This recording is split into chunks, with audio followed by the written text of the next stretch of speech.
Okay, so I was just bored one day and I decided to find out if doing tiers of Guthix is worth it for me. It may not be worth it for you. This video may not help you, as this video is mainly directed towards people who have max total, all diaries done, and have the Lumbridge hard at least, if not having all diaries done. But basically, I just decided to go ahead and see what kind of XP an hour I would expect to get. And this kind of depends on a few factors. This depends on your lowest skill. It also depends on how many tiers you get, and it also depends on, again, your total level. So I have a 10% boost because I have Lumbridge hard done, and I have a quest cave, so I have the maximum amount of time inside of the room, and I'm also max total, so I get the maximum XP reward for that, which is 66 XP per tier. So in this test, I got 119, and that's average, I guess. I'd say you'd never get below 100 if you have all those things that I have.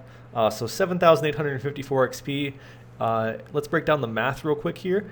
And I added a few seconds onto this time for the runs to make up for the fact that I was just standing around instead of going back to the bank.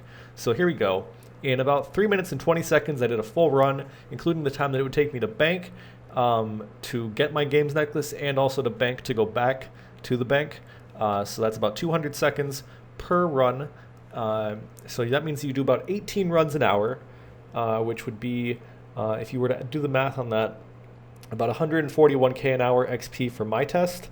If you did 100 tiers every time, it'd be about 118k XP an hour. And again, this is with max total and the diaries done, so you have the most time in there and the most XP. So it's worth it for a few skills. It's really only worth it if your lowest skill is agility, slayer, or RC. And if it's worth it, if it's RC or agility, you're going to get about 2 times the normal XP rate for training that skill other places. If it's for slayer, you're going to get about a little over 2.5 times the average rate of slayer over time.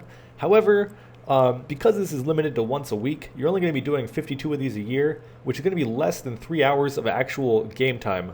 That means that you're going to gain about 3 to 10 hours total every year, which is not a whole lot. If you care about 3 to 10 hours, I suggest taking a walk outside, getting some fresh air, reevaluating that.